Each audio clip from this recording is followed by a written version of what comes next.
ito, yan. Papunta pala kami ng airport na ito sa Davao International Airport.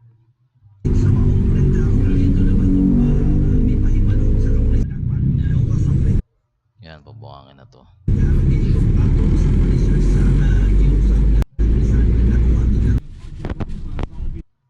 Yan, sa airport na to eh. Pasok sa departure tsaka arrival area.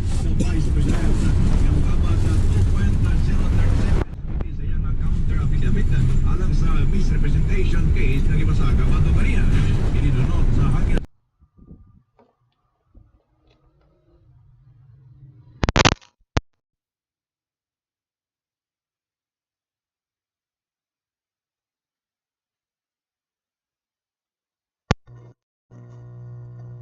Yan, papasok na dito sa picture muna yan.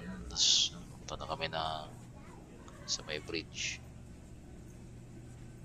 Binidyohan ko lang ng konti para makita sa ito. Nakapasok din, nakakita na ng mga upuan. Kumunat yun. Sa nakarating din sa Manila.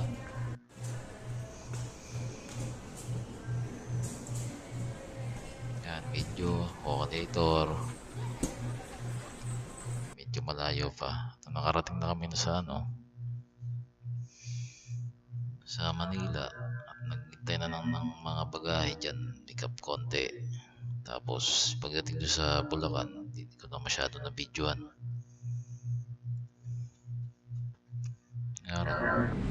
Parang isang gabi, pagdating sa gabi, tapos kinabukasan maaga, layas na naman. Yan, nakakapagod talaga. Sobra, super.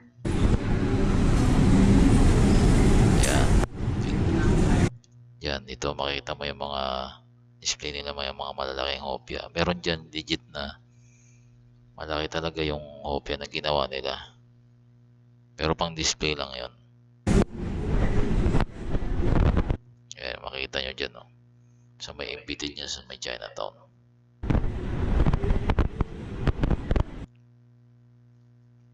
Tsaka ito pa, yung bago ako pumunta, yung pagkatapos namin pumunta dyan, punta pa kami ng MOA. Grabe, nakakapagod pala yan. Pag mga ganun na, namili kami sa Divisoria, tapos dumiretso kami ng MOA. Sobrang nakakapagod kasi bit ko yung malaking bag dyan. Sobra, as in talaga nakakapagod kasi tapos may kasama pa kayong bata. Nakakapagod. Kaya kailangan pag ganun, may isang lakad lang kasi sobrang nakakapagod ang biyahe sa Manila. Sobrang traffic, tsaka ang daming tao. Sobra.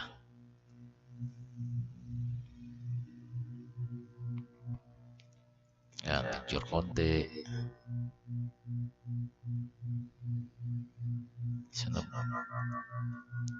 ba yun? Picture. Yan, picture kami sa Myopia.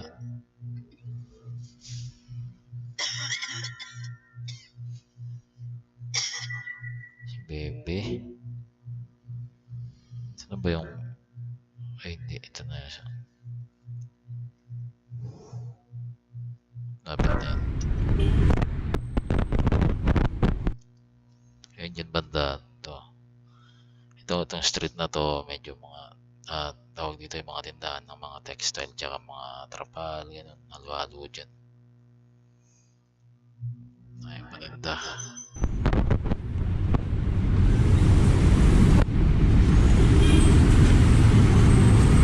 Welcome to DB.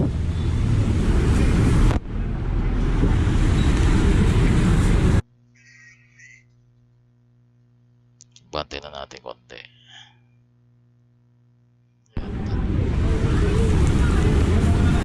Sari-sari paninda dyan. Saan ba yung sa Halos lahat ng mga tindahan dito, ang may-ari Chinese. May tindahan din na may Tindahan na nagbibenta ng siopaw. Mga Chinese restaurant. Ayan, ang mga trapal. Dami dyan.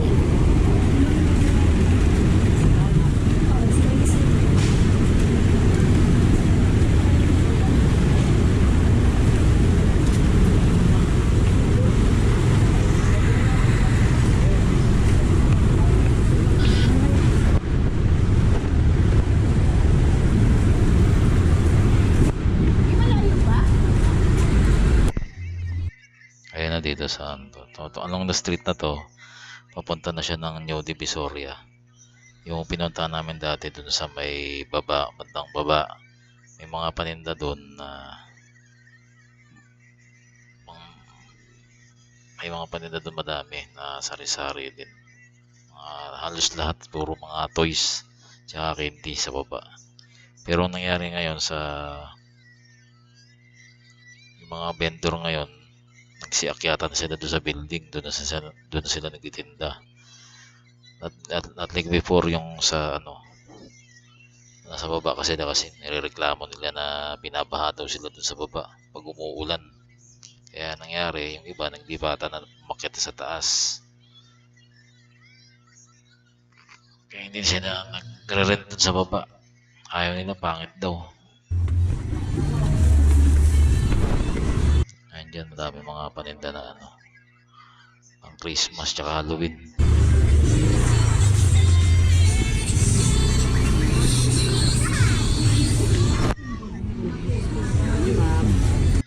Tuturo pa dyan kasi may plano kami bumili dyan ng mga ano eh, yung pang Santa Claus eh. Roblox. May balak pa yung sa ano, Christmas light kaso di natuloy.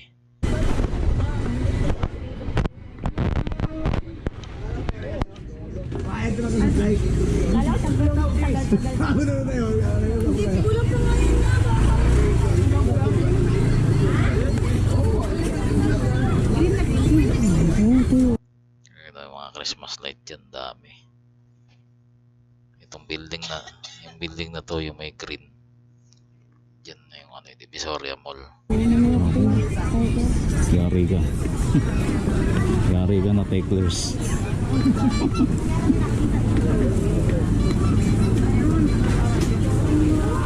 Wow! Daddy! Tirit, tirit. No! Ha? Yes, yes, yes. Wow! Ganda din ng Barbie to. Pa yan ako pabili ng Barbie. Ganda.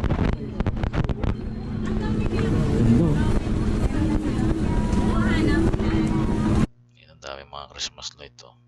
Pang display sa Christmas. Yung mga tawag dyan. Punchit dyan na ano. Mga ano, bulaklak.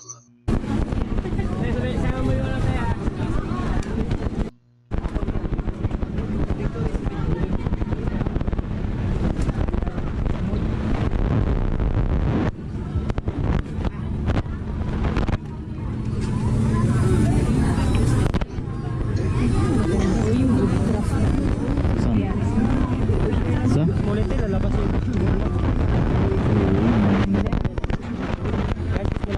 Ay, sorry boss. Mamaya ka lang. Your eyes.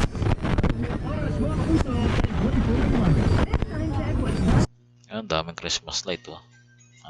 Parol na malalaki. Santa Claus eh. Ayun oh. As dito banda, yon may mga nagtitinda ng mga pang birthday party. Yan. Laki. Di pa namin nasungub yung iba dun. Dami mga ano dyan. Halos lahat mga nagtitinda. Hindi malula dyan.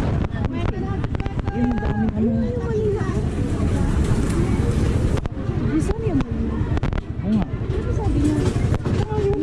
Siguro ngayon December, mga November, ang sikip na siguro dyan. Dami ng tao. Ano siguro pag ano na. December na, sobra. Kasi last time before, yung pumunta kami dyan, napakasikip talaga. Tanghaling tapat pa nun, grabe. Nakakapagod. Nakakapagod na magbiyahe sa Divisoria. Yung Divisoria.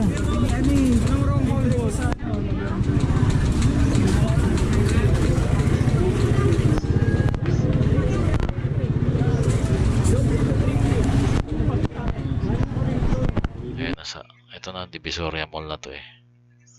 New Divisoria Mall.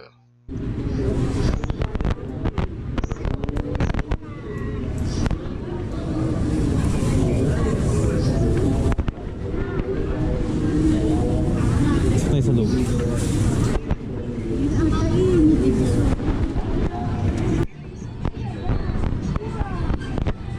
Ayan, sa may second floor.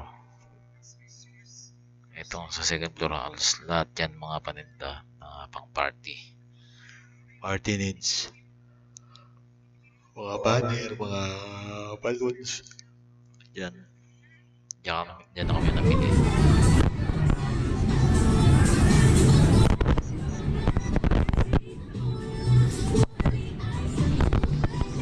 Uy.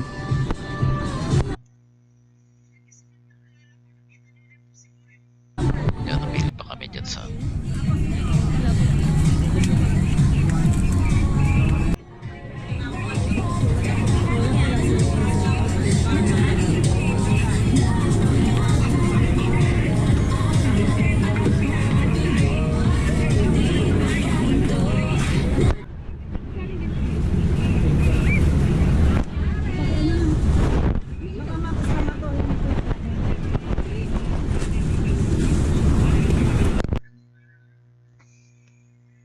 to dito banda. Inarte na kami dyan. Grabe, napakaraming tao at napaka pagod na ang bagong sistema ng LRT ngayon dahil talagang X-ray ka. Ang hirap lang pag may dala kang mga bitbit at mga bag. Kaya nakakapagod.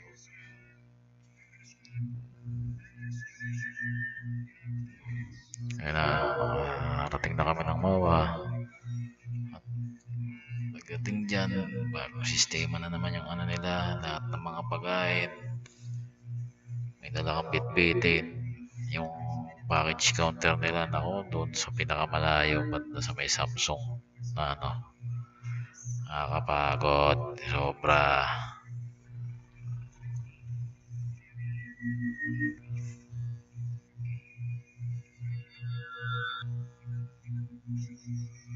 Yan, konting picture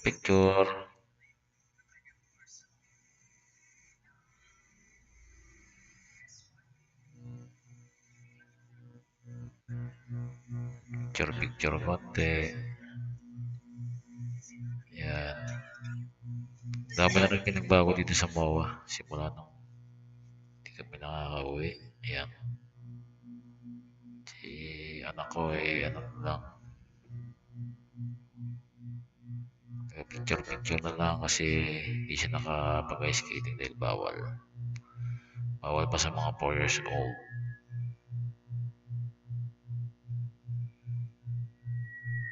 Katapos din yan, umuwi na kami. Madali na kami umuwi kasi maggagabi na. Kailangan talaga. Hirap kasi pag kinamigan at tapos pinabukasan, tagari na naman. Para doon sa birthday celebrant.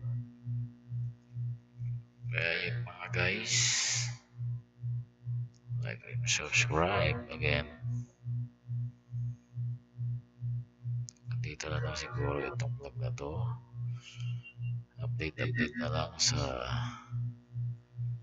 next vlog. Bye bye.